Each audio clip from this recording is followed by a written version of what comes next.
स्वागत है दोस्तों आप सभी का। और आज की इस वीडियो में हम लोग बात करेंगे कि जो इंस्टीट्यूट ऑफ साइंस है उसकी फर्स्ट मेरिट लिस्ट आ चुकी है, फाइनल मेरिट लिस्ट आ चुकी है। तो इसके बाद आप लोगों को बहुत ध्यान से इस वीडियो को देखना है। बहुत इंपॉर्टेंट वीडियो है क्योंकि इसके बाद अगर आप लोगों ने एक भी गलती की है, एक भी चीज़ को अगर आपने बारीक से बारीक चीज़ को अगर आपने मिस की है, तो हो सकता है कहीं ना कहीं आपका एडमिशन एक तो डिले हो जाए या फिर कहीं ना कहीं आपको कुछ प्रॉब्लम्स हो सकती है। तो इंपॉर्टेंट वीडियो है, देख लेना है। उसके बाद जितने भी बच्चों का यहाँ पर मेरिट लिस्ट में नाम आया है उनको तो बहुत बहुत कॉन्ग्रेचुलेशन। लेकिन बाकी जो बच्चों का नहीं आया है वो इन वीडियोस को देख रहे हैं, तो उनको बिल्कुल भी नहीं डरना है। मैं यहाँ पर हूँ, लगातार आपको बता रहा हूँ कि ज़रूरी नहीं है कि आप जिस कॉलेज में एडमिशन लेना चाहते हो वहाँ पर आपको एडमिशन मिले। बहुत सारी अच्छी अच्छी कॉलेजेस है जहाँ पे आपको एडमिशन मिलेगा, हर बच्चे को एडमिशन मिलेगा। बस आपको थोड़ा सा अलर्ट रहना है। अगर आप अलर्ट रहते हो तो आसानी से आपको जो एडमिशन्स है वो मिल जाएंगे। तो हम लोग वीडियो को शुरू करते हैं। जैसे ही आप इंस्टीट्यूट ऑफ साइंस नागपुर की ऑफिशियली वेबसाइट के ऊपर जाओगे, आप लोग को यहाँ पर एक मेरिट लिस्ट का ऑप्शन दिख रहा है, ये आप लोगों को मिल जाएगा। आप लोग को चेक करना है कि इस मेरिट लिस्ट में आपका नाम है या नहीं है। इसके पहले एक और चीज़ आई थी कि इंस्ट्रक्शन क्या है, ठीक है। ये इंस्ट्रक्शन को आपको पढ़ लेना है। इसमें यही बताया गया था कि जो प्रोविजनल मेरिट लिस्ट है, ठीक है, वो आ चुकी है 25 जून 2024 को 3 बजे, जो कि आप लोग को देख लेना है। एंड नाउ जो फाइनल मेरिट लिस्ट है, final general merit list and other essential instruction will be published on notice board and सब एंड वेबसाइट ऑन 26 जून, मतलब अभी 5 बजे। 7 मिनट ही हुआ है, तो अभी हम इस चीज़ को पूरे तरीके से डिस्कस करेंगे, ठीक है। तो institute of science BSc semester first के जो एडमिशन्स है उसके लिए इंपॉर्टेंट है। क्या लिखा है, समझना भी है, पढ़ना भी है, और जैसे ही वीडियो एंड होती है उसके बाद तैयारी में जुट भी जाना है। बहुत कम समय होता है और बहुत सारी चीज़ों को कलेक्ट करना होता है। मैं आपको 10 बार बता चुका हूँ कि जितने भी डॉक्यूमेंट्स हैं, नेसेसरी जितने भी डॉक्यूमेंट्स हैं, उन डॉक्यूमेंट्स को जल्दी से जल्दी कलेक्ट करके रखो, क्योंकि सबसे ज़्यादा अगर एडमिशन के टाइम किसी चीज़ में प्रॉब्लम जाती है तो वो आपके डॉक्यूमेंट्स रिलेटेड होती है, ठीक है। तो यहाँ पे लिखा है all student should bring hard copy of application form along with self attested xerox copies of all required documents, all the original documents at the time of admission round. जितने भी डॉक्यूमेंट्स की आप लोग जेरोक्स कॉपी ले जाओगे, आपके file में उन पूरे डॉक्यूमेंट्स की जो ओरिजिनल फाइल है वो होनी चाहिए। वो जो आप टीम उनकी बैठी रहती है एडमिशन वाली, वो उन सभी चीज़ों को चेक करती है। आपके जो ऑफिशियली वेबसाइट ऑफिशियली डॉक्यूमेंट्स है, ओरिजिनल डॉक्यूमेंट्स है, उनसे वो चेक करते हैं, ठीक है। Admission will carry out as per schedule mention in notice.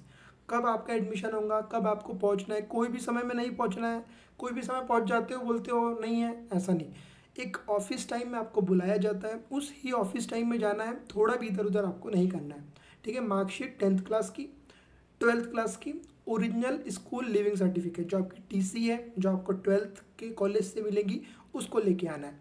अगर आप गैप है, अगर आप लोग ने 1 साल गैप किए हो तो आपको गैप सर्टिफिकेट होना ही चाहिए, अगर आपने गैप किए हो तो। देन कास्ट सर्टिफिकेट, अगर आप अप्लीकेबल हो, ओपन में नहीं आते हो, कोई आपकी पर्टिकुलर कोई कैटेगरी है तो आप लोग को ये लगेंगी, ठीक है। वैलिडिटी सर्टिफिकेट, अब आपको ध्यान ये रखना है कि जो ये वैलिडिटी सर्टिफिकेट है, ये जो अपडेट की हुई होना चाहिए, पुराने साल की नहीं चलेंगी।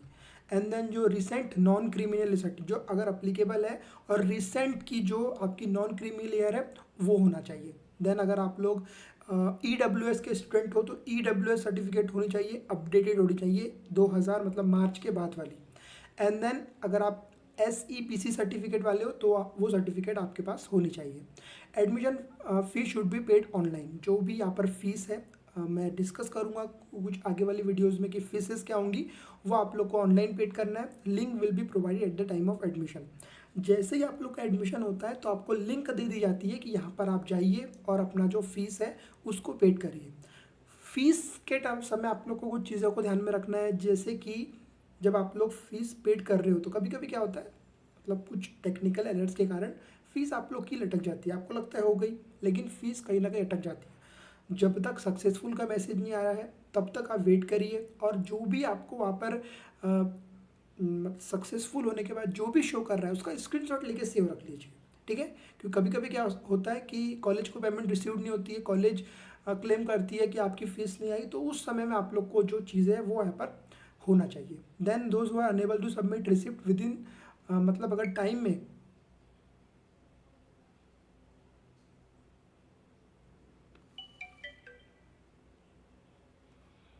अगर टाइम में अगर आप लोगों का ये सब चीज़ें होती है तो आप लोग को वहाँ पर ध्यान रखना है। Then subject will be allotted as per merit list and availability of seats. जो भी आप लोगों ने सब्जेक्ट चूज़ किए हो वो आप लोग को दिए जाएंगे एज ए अवेलेबिलिटी और आपके जितने भी जो मार्क है उसके हिसाब से। And then admission are subjected to verification of necessary original documents at the time of actual admission. अगर आप लोग के पास एक्चुअल एडमिशन के टाइम में ओरिजिनल डॉक्यूमेंट्स नहीं है तो किसी भी तरह से कॉलेज के पास एक अथॉरिटी है कि वो आपके एडमिशन को कैंसिल कर सकती है, इसीलिए आपको ये सब चीज़ों को ध्यान में रखना है। Decision taken by the admission committee and director will be final and binding, मतलब इनके जो डिसीजन होंगे वो लास्ट होंगे।